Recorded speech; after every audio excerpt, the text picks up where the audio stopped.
Hello student, welcome to YouTube study. आज की इस वीडियो में यूपी बोर्ड कक्षा 12 के बच्चों के लिए फिजिक्स से मोस्ट इंपॉर्टेंट क्वेश्चन लेकर आए हैं। अगर आप पेपर देने वाले हैं तो इन सारे क्वेश्चंस को अवश्य ही लगा कर जाइएगा बोर्ड एग्जाम में। इसमें से तो सीधे सीधे ज्यादा क्वेश्चन फंसेंगे, देख लीजिएगा।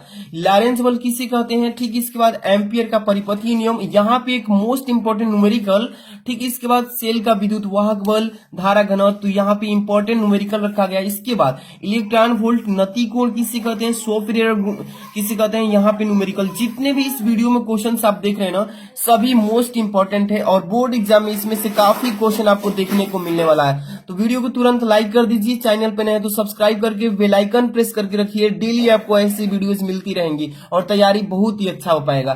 तो वीडियो को पूरा देखिएगा। और सबसे पहला नंबर इसमें क्वेश्चन जो रखा गया है, लॉरेंस बल किसे कहते हैं, पेपर में बार बार पूछता है, इसलिए इसको अच्छे से थ्योरी को समझिएगा। और देखिए इस क्वेश्चन को वीआईपी में रखा गया है, वेरी इंपॉर्टेंट क्वेश्चन, ठीक है। सबसे पहले लॉरेंस बल किसे कहते हैं, एक बार अच्छे समझिएगा ना तो पूरा अच्छे से तैयार हो जाएगा। देखिए लॉरेंस बल किसे कहते हैं, देखिए लॉरेंस बल यानी कि चुंबकीय क्षेत्र में गतिमान आवेश इलेक्ट्रॉन पर लगने वाले चुंबकीय बल को लॉरेंस बल कहते हैं। ध्यान समझिए कि चुंबकीय क्षेत्र में, चुंबकीय क्षेत्र कौन सा कहलाएगा कि जब किसी चालक में धारा प्रवाहित करते हैं तो चालक के अगल बगल कौन सा क्षेत्र उत्पन्न होता है, चुंबकीय क्षेत्र। वही कह रहा है कि चुंबकीय क्षेत्र में गतिमान आवेश इलेक्ट्रॉन पर लगने वाले चुंबकीय बल को ही लॉरेंस बल कहते हैं। कितना सिंपल है। जब हम किसी, देखिए ये तार हो गया, जब हम इस तार में मतलब कि विद्युत धारा प्रवाहित करेंगे तो इसके अगल बगल क्या होगा, एक चुंबकीय क्षेत्र उत्पन्न होगा।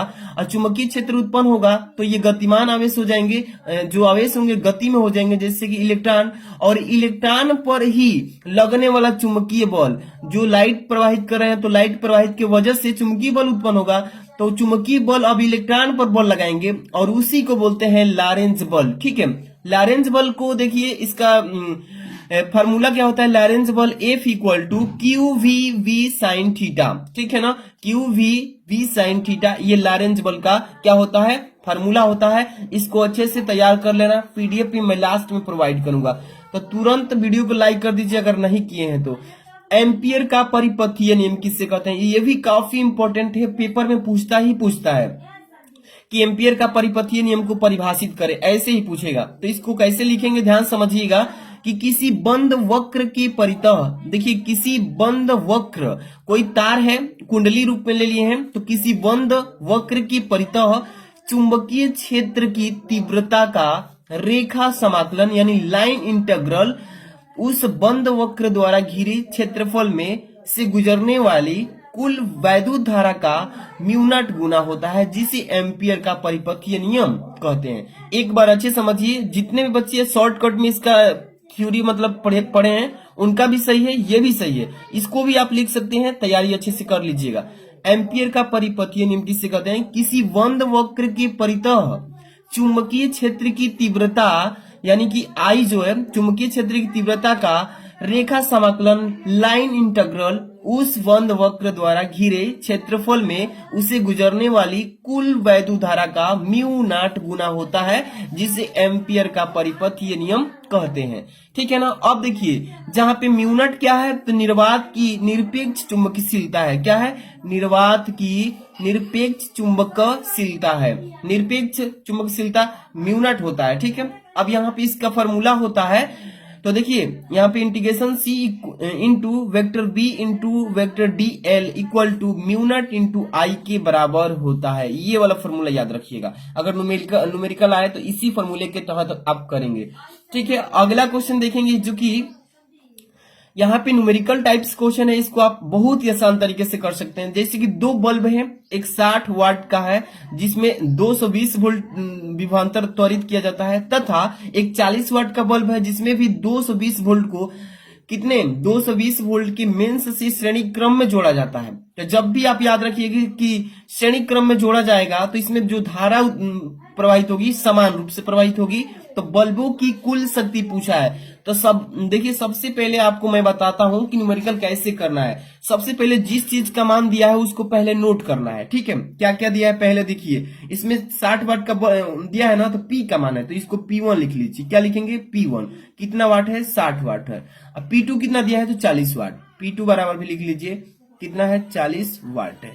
इसमें भी विभवांतर समान रूप से दे रहा है, विभवांतर 220, इसमें भी 220, यहाँ पे भी बराबर लिख लीजिए 220 वोल्ट। ठीक है ना, बहुत सिंपल तरीके से बता रहा हूं। इसमें भी उतना ही है 220 वोल्ट। अब क्या करना है, इसमें कह रहा है बल्बों की कुल शक्ति निकालने से पहले आपको यहाँ पे क्या करना, शक्ति का एक फॉर्मूला होता है, आपको बता दूं यहाँ पे कार्नर में P बराबर क्या होता है, V इंटू आई। ठीक है ना, तो अब देखिए P बराबर निकालना है ना V इंटू आई, तो V तो इसमें है लेकिन I नहीं है, तो I निकालना पड़ेगा ना। I निकालने के लिए सबसे पहले प्रतिरोध निकालेंगे एक एक बल्ब का। पहले 60 वाट वाला बल्ब का प्रतिरोध निकाल लेंगे एक बार, ठीक इसी तरीके से 40 वाट वाला का एक बार प्रतिरोध निकालेंगे। चलिए सबसे पहले यहाँ पे लिखेंगे P1 का प्रतिरोध, यहाँ पे चलिए तो यहाँ पे प्रतिरोध निकालेंगे ना, तो लिखेंगे प्रतिरोध। ठीक है, प्रतिरोध R1 मान लेते हैं पहला के लिए। R1 बराबर सूत्र होता है V स्क्वायर बटे में P, यानी V इसको मानेंगे V1, अब P1 है ही तो यहाँ पे लगा सकते हैं V1 P1, इतना हो जाएगा ना। अब चलिए मान को पुट कीजिए, R1 बराबर V का मान कितना है 220 का वर्ग कर दीजिएगा बटे में P कितना है तो 60 वाट। ठीक है, अब चलिए R1 बराबर लिखिए 220 गुणे 220, अब बटे में क्या लिखेंगे, यहाँ पे 220 होगा, अब बटे में 60। ठीक है, इसको जब काट देंगे तो 1 0 से 1 0 कैंसिल, ये 11 हो जाएगा, ये नीचे हो जाएगा 3। ठीक है, 2 से ऊपर नीचे काटे हैं, 3 से कटा देंगे, या इसको जब हम डायरेक्टली R1 बराबर लिख सकते हैं 220 गुणे 11 अब बटे में 3 से भाग दे देंगे और इतना से गुणा करके तो डायरेक्ट आएगा 807। ठीक है, ओम, ये आ गया हम लोग का R1। इसी तरीके से अब इस बल्ब का भी प्रतिरोध निकाल लेंगे, सेम यही फॉर्मूला पे। ठीक है ना, प्रतिरोध यहाँ पे लिखेंगे प्रतिरोध R2 बराबर क्या लिखेंगे, R2 बराबर यहाँ पे V स्क्वायर, इसको V2 मान लेते हैं। ठीक है ना, V2 क्योंकि V1 यहाँ पे था, तो V स्क्वायर यानी V2 का स्क्वायर बटे में P2। ठीक है ना, ये P2 है, तो यहाँ पे इसका मान रखिए R2 बराबर, दूसरा प्रतिरोध निकाल रहे हैं बल्ब के लिए, तो यहाँ पे कितना है 220, यहाँ पे गुणे 220, अब बटे में कितना हो जाएगा P कितना है 40 दिया है। हल करेंगे R2 बराबर कितना होगा, इसको काट देंगे 1 0 से 1 0, 2 से 11 बार में कट जाएगा, 2 दूनी के 4, फिर 2 से काट दीजिए, 2 कम 2, यानी कि 110 गुणे 11, 110 गुणे 11 करेंगे तो 1210 ओम आ जाएगा। ठीक है, तो ये दूसरा प्रतिरोध भी हम लोग निकाल लिए। अब निकालेंगे धारा, क्या निकालेंगे, धारा। तो सबसे पहले 2 प्रतिरोध हो गए R1 R2, तो इसका तुल्य प्रतिरोध पहले निकाल लेते हैं, श्रेणी क्रम में जुड़ा है, तो यहाँ पे सूत्र लगा लेंगे, कैपिटल R बराबर हो जाएगा R1 प्लस R2। ठीक है ना, अब चलिए R1 का मान रखिए कितना है 807 है, अब प्लस R2 का मान 1210 है, 1210। अब इसको सॉल्व कर लीजिएगा, जोड़ेंगे तो ये आ जाएगा 2017। ठीक है, देख लीजिए 1210 और 807 2017 ओम आ गया। ठीक है, 2017 ओम। अब इसके बाद हम लोग धारा निकालेंगे, क्या निकालेंगे, धारा। चलिए 220 वोल्ट के में जोड़ा है ना, तो विभवांतर जो है V बराबर 220 रख लेंगे। ठीक है, वोल्ट। इसके बाद अब यहाँ पे हम लोग धारा निकालेंगे I, तो धारा बराबर सूत्र क्या होता है, I बराबर V बटे R, होता है कि नहीं, होता है। चलिए अब यहाँ पे फॉर्मूला रखिए, V का मान कितना है 220 अब बटे में R, अभी हम लोग कितना निकाले हैं, तुरंत 2000 कितना निकाले थे 17। अब इससे भाग जब देंगे तो ये क्या हो जाएगा, तो यहाँ पे हम लोग चाहे इतना ही रख देते हैं क्योंकि I का मान हम लोग का आ गया कितना 220 अब बटे में 2017। ठीक, ये I का मान। अब हम लोग कुल शक्ति पूछा था, देखिए पूछा ना कुल शक्ति बताइए, तो कुल शक्ति निकालेंगे ना, तो यहाँ पे सूत्र हम बताए थे ना, कुल शक्ति के लिए फॉर्मूला होता है P बराबर V इंटू आई, यही होता है ना। चलिए V का मान अभी हम लोग रख लेते हैं, कितना है 220 है, आई का मानवा जो है यहाँ से उठा करके इतना रख लेंगे, तो ये हो जाएगा 220 अब बट्टे में कितना आ जाएगा 2017। हल करेंगे, काट देंगे पूरा सॉल्यूशन के बाद, तो ये देखिए कितने बार में कट जाएगा, तो 23.996 इतना बार में। आई देखिए दशमलव के बाद 5 से बड़ा रहता है तो इसको बढ़ाकर लिख देते हैं, तो 24 भी लिख सकते हैं, 24। और यहाँ पे शक्ति का मात्रक वाट होता है, क्या होता है, वाट। तो ये हो जाएगा इसका आंसर। ठीक है, इसी तरीके से आपको करना है। अगला क्वेश्चन चलेंगे, देखिए इसमें अगला क्वेश्चन है इलेक्ट्रॉन वोल्ट किससे कहते हैं। पेपर में 1 नंबर का तो ये पूछता है कि इलेक्ट्रॉन वोल्ट किससे कहते हैं, तो इसको तैयार कर लेना कि 1 इलेक्ट्रॉन वोल्ट इसको ईवी लिखते हैं, इलेक्ट्रॉन वोल्ट को क्या लिखते हैं, ईवी लिखते हैं। तो एक इलेक्ट्रॉन वोल्ट वह ऊर्जा है जो कि एक इलेक्ट्रॉन पर जो ई बराबर होता है 1.6 गुणे 10 की पावर माइनस 19 कूलाम, वही कह रहा है कि जो कि एक इलेक्ट्रॉन पर 1 वोल्ट विभवांतर पर त्वरित होने पर प्राप्त करता है, उसी को एक इलेक्ट्रॉन वोल्ट कहलाता है या उसी को कहते हैं। ठीक है, एक बार फिर से, एक इलेक्ट्रॉन वोल्ट किसे कहते हैं, एक इलेक्ट्रॉन वोल्ट वह ऊर्जा है जो कि एक इलेक्ट्रॉन यानी एक इलेक्ट्रॉन बराबर इतना 1 वोल्ट विभवांतर पर त्वरित होने पर प्राप्त करता है, एक इलेक्ट्रॉन वोल्ट कहलाता है। ठीक है, इसको अच्छे से तैयार कर लेना, पेपर में 1 नंबर का ये पूछता है कि एक इलेक्ट्रॉन वोल्ट को परिभाषित कीजिए। ठीक है, तो तैयार कर लेना। इसके ठीक बाद अगला क्वेश्चन देखिए क्या है, नति कोण। क्या है नति कोण, किससे कहते हैं, अच्छे से इसको तैयार कर लेना। यहाँ पे देखिए हेडिंग में पूछेगा कि नति कोण को परिभाषित करें, तो क्या लिखेंगे कि नति कोण वह कोण होता है, या कहेंगे कि नति कोण वह कोण है जो चुंबकीय में यहाँ पे पृथ्वी के चुंबकीय क्षेत्र VE के दिशा तथा क्षैतिज दिशा के बीच बनता है, जिसे नति कोण कहते हैं। ठीक है, एक बार फिर से, नति कोण वह कोण है जो चुंबकीय क्षेत्र या चुंबकीय में पृथ्वी के चुंबकीय क्षेत्र BE, यानी कि यहाँ पे चुंबकीय क्षेत्र B होता है, ई माने पृथ्वी का चुंबकीय क्षेत्र की दिशा तथा क्षैतिज दिशा के बीच बन जाए, उसी कोण को नति कोण कहते हैं। ठीक है, तो इसको अच्छे से तैयार कर लेना।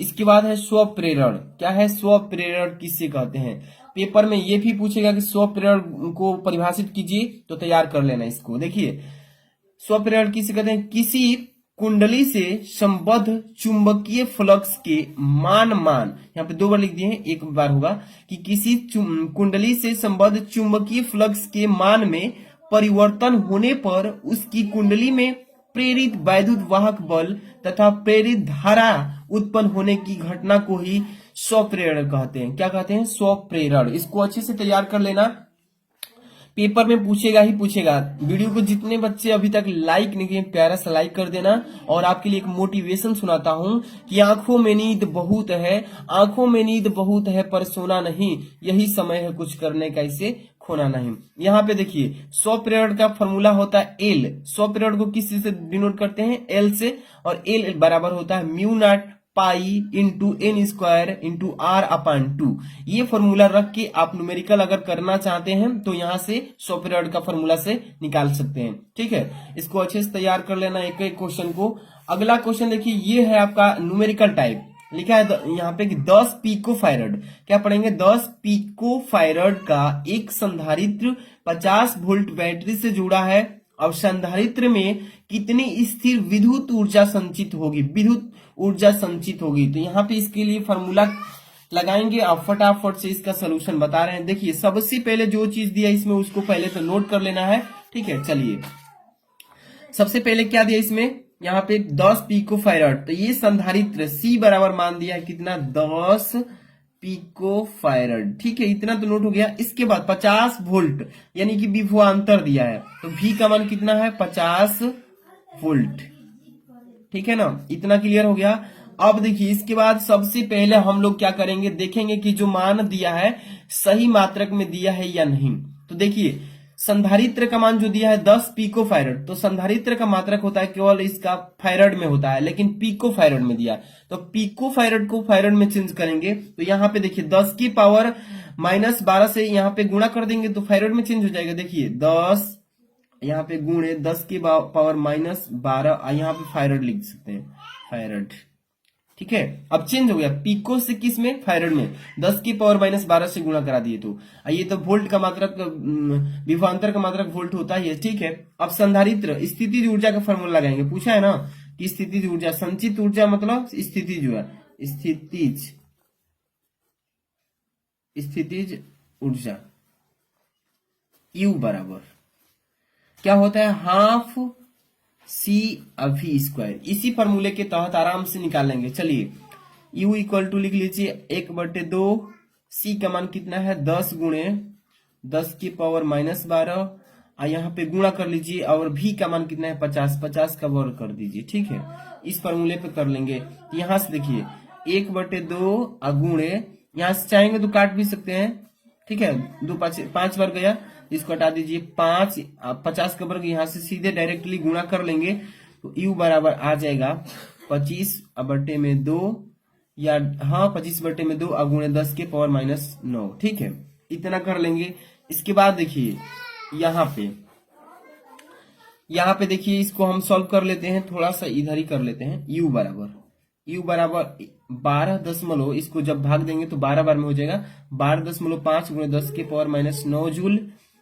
संचित ऊर्जा का मतलब जूल हो जाएगा। अब यहाँ से U बराबर क्या लिख सकते हैं, इसको उचित दशमलव बदलेंगे तो एक स्थान इधर आएगा तो यहाँ पावर घट जाएगा, तो 1.25 गुणा 10 के पावर -8 यहाँ पे जूल। यही आंसर आएगा इसका। ठीक है, इसी तरीके से पेपर में भी आएगा तो आराम से कर लेना। इसके बाद अगला क्वेश्चन देखेंगे, बहुत इंपॉर्टेंट है, सभी के सभी क्वेश्चंस देख सकते हैं। अगला क्वेश्चन इसके बाद क्या है, देखिए लिखा है कि सेल का विद्युत वाहक बल किसे कहते हैं। पेपर में 100% ऐसा क्वेश्चन आता है कि सेल का विद्युत वाहक बल किसे कहते हैं। तो इसका परिभाषा लिखेंगे आप, देखिएगा ध्यान से कि एकांक आवेश का मतलब कोई इलेक्ट्रॉन ले लीजिए या प्रोटॉन ले लीजिए। ठीक है, तो यहाँ पे एकांक आवेश को पूरे परिपथ, यानी परिपथ मतलब सेल सहित है, ठीक है, उसमें सेल भी रहेगा, तो एकांक आवेश को पूरे परिपथ में प्रवाहित यहाँ पर देखिए करने में सेल द्वारा दी गई ऊर्जा को सेल का विद्युत वाहक बल कहते हैं।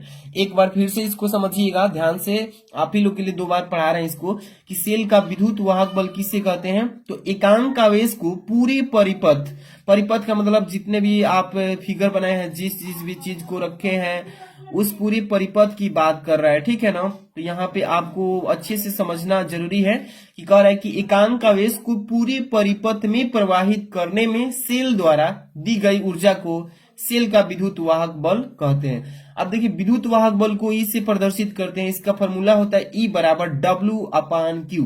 ठीक है, W/Q। यहाँ पे देखिए W जो है उसका कार्य हो जाएगा, Q जो है आवेश हो जाएगा। वही लिखा है कि E बराबर W/Q होता है। तो इसको अच्छे से तैयार कर लेना, सेल का विद्युत वाहक बल पेपर में आएगा ही आएगा। इसके बाद अगला है आपका धारा घनत्व। धारा घनत्व किससे कहते हैं, किसी चालक में किसी बिंदु पर, ध्यान समझिए, ये धारा घनत्व का परिभाषा की किसी चालक में किसी बिंदु पर प्रति एकांक क्षेत्रफल से अभिलंबवत गुजरने वाली धारा को उस बिंदु पर धारा घनत्व कहते हैं। पेपर में आता है धारा घनत्व को परिभाषित करें तो लिखेंगे किसी चालक में किसी बिंदु पर प्रति एकांक क्षेत्रफल से अभिलंबवत गुजरने वाली धारा को उस बिंदु पर धारा घनत्व कहते हैं। इसे किस चीज से डिनोट करते हैं, तो जे से। धारा घनत्व किस चीज से प्रदर्शित करते हैं, जे से दिखाते हैं, यानी कि प्रदर्शित करते हैं। अब इसका फॉर्मूला होता है धारा घनत्व यानी कि जे बराबर I/A। आई क्या है, तो यहाँ पे धारा हो जाएगा, ए क्या है, तो यहाँ पे क्षेत्रफल हो जाएगा, एकांक क्षेत्रफल। ठीक है, इसका मात्रक होता है धारा घनत्व का एम्पियर प्रति मीटर स्क्वायर। क्या होता है, एम्पियर प्रति मीटर स्क्वायर। इसको अच्छे से तैयार कर लेना, इस तरीके से पेपर में आता है। इसके बाद है लास्ट क्वेश्चन, ये न्यूमेरिकल, बहुत ही इंपॉर्टेंट न्यूमेरिकल है। पेपर में देख लीजिए 2020 में पूछा है, 22 में भी पूछा था, लेकिन मैं यहाँ पे नहीं लिख पाया हूं।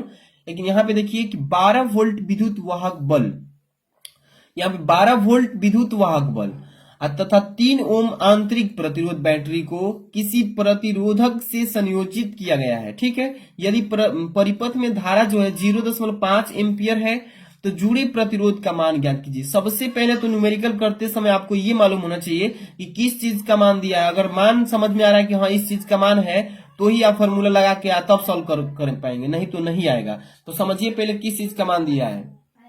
सबसे पहले 12 वोल्ट दिया है ना, ई का मान दिया है, विद्युत वाहक बल, यहाँ ई लिख लेते हैं 12 वोल्ट। ई बराबर क्या लिखेंगे, 12 वोल्ट।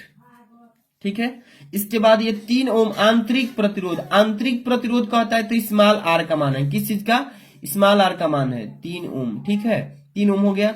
इसके बाद इसमें देखिए 0.5 एम्पियर धारा है, धारा लिखा है ना, धारा को आई से डिनोट करते हैं 0.5 एम्पियर। 3 चीजें क्लियर हो गया। इसके बाद अब हम क्या करेंगे, सबसे पहले फॉर्मूला लगाएंगे।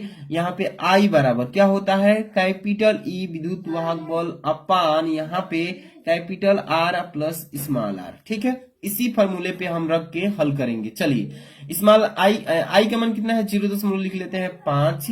ठीक है, बराबर ई का मान कितना है 12 वोल्ट, तो 12 वोल्ट लिख लेंगे। इसके बाद कैपिटल आर का मान नहीं दिया है यहाँ पे ऐसे ही रहेगा। अब प्लस स्मॉल आर का मान आंतरिक प्रतिरोध कितना ओम है, 3 ओम है।